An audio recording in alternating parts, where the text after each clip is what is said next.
Originally built as a private residence, the Minnesota Governor's Mansion has seen many families come and go. But what did it originally look like, and how did the original family live in it? Hi everyone, Ken here. Hit that subscribe button, and let's explore this house. In 1878, Horace Irvine was born in the small town of Alma, Wisconsin. His father, Thomas, was running the McDonnell and Irvine Lumber Company at Chippewa Falls, Wisconsin. By the time Horace was a teenager, the forests were thinning, and his father relocated the family's lumber interest to St. Paul, Minnesota. In 1899, Thomas founded Thomas Irvine and Sons, and the following year he was one of the partners who helped Frederick Weyerhaeuser organize the Weyerhaeuser Timber Company itself, the giant that would eventually buy 900,000 acres of Washington timberland from James J. Hill's Great Northern Railway. The Irvine name was now stitched into the founding fabric of one of the largest forest products empires in the world. Horace graduated from St. Paul Academy and joined his father in the business almost immediately. He worked his way through every phase of the trade his father had mastered, including timber holdings, logging operations, manufacturing, reforestation research, timber byproducts, and the banking side of the industry that allowed a lumberman to translate forests into liquid capital. In June 1902, when he was just 24 years old, Horace was elected a director of the Weyerhaeuser Timber Company, a seat he would hold continuously for the next 45 years. In 1907, he married Clotilda McCullough, who also came from a socially prominent family. The couple set about building the life that wealthy St. Paul families of the early 20th century were expected to build. They needed a city house grand enough to entertain in, and they chose the most fashionable spot in St. Paul to do so, choosing to build their dream house along Summit Avenue. Summit Avenue in 1910 was already the most prestigious address in St. Paul, but the western end of the street, out near Mississippi River Boulevard, still felt like prairie. It was here, on a gorgeous 1.5-acre lot, that the Irvines paid $7,000 for what was reportedly one of the last desirable parcels left on the avenue. To design the house, the couple hired William Channing Whitney, a Minneapolis architect who by then was the favored residential designer for the milling, lumber, and banking elite of the Twin Cities. For the Irvines, Whitney chose to interpret an English Tudor country house in a manner softened by the symmetry that classical training had taught him to favor. The first building permit was issued in 1910, construction began that year, and the family moved into the completed house in 1912. The total cost of construction came in around $50,000. The original footprint enclosed 20 rooms across roughly 14,700 square feet, expanded to slightly more than 16,000 square feet after a 1922 enlargement. There were 9 bedrooms, 10 bathrooms in the original layout, 9 fireplaces, 2 sleeping porches, and a service wing wide enough to house a live-in staff of 7. The exterior is the surest demonstration of what Whitney was trying to do. He clad the house in red brick with Bedford limestone trim, then arranged the main facade with a calm symmetry across its eastern 2/3, anchored by central double doors fitted with wrought iron grillwork.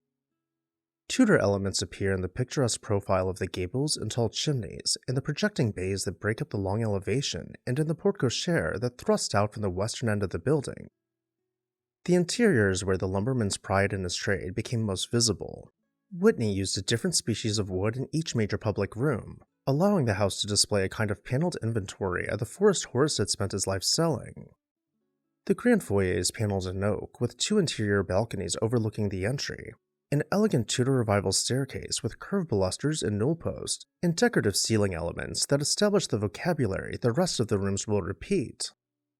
The drawing room is the largest space in the house, 19 feet by 39 feet, paneled along its walls and folding doors in mahogany. A series of decorative panels runs along the top of the walls, hand-carved with an argent plaster motif that is repeated in a more elaborate version above the room's fireplace.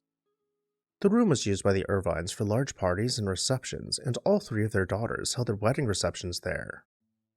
The dining room is more restrained in scale, but no less considered. Its walls and folding doors are paneled in Circassian walnut, an English walnut prized for its swirls and curves that develop into its veneer, and its ceiling is slightly rounded above. The space can seat 16 comfortably for a formal dinner, a rather modest number of dinner guests by the standards of a 16,000 square foot house. The library was the room the Irvine family used most. Their daughter Olivia later recalled that her parents loved to read, that the room was always stocked with the latest books and periodicals. Off the south side of the house sits the solarium, the room that turned out to be the only significant structural change the Irvines ever made to Whitney's design. In 1922, the family doubled the room size at a cost of $7,000, adding a fireplace and a row of 5 French doors crowned with fanlight arches that open onto the terrace. The walls are built of white ashlar stone cut in precise rectangular blocks with a smooth finish, and the ceiling is paneled and beamed. Connected by an underground utility tunnel to the main house, a 3-story carriage house of about 3,400 square feet completes the architectural program. Whitney also designed a formal garden scheme for the grounds, complete with a rose garden, pergola, gazebo, statuary, seats, sundial, and beds of annuals and perennials. The Irvines declined to install the full plan, but borrowed from its ideas, laying out a formal garden in the center of the yard with an arbor and a small sunken reflecting pool at the back of the property and a concrete column pergola along the rear edge. There was a sundial, a vegetable patch for a brief stretch, and a flat lawn well suited to the croquet games that the Irvine children played throughout the warmer months. By the time the Irvines threw their first dance there, the house had everything a St. Paul family of their station required, and several things that were genuinely innovative. It had been wired for both electricity and gas. It had a built-in central vacuum system. It had a passenger elevator, modern plumbing, and a staff capable of running a party of any size the family cared to entertain. In 1947, Horace passed away, and the estate he left behind was valued at $3,937,000, a figure that placed him among the wealthiest men in the upper Midwest at the time. Clotilda stayed at the house after Horace's death, presiding over the home until her own passing in 1964.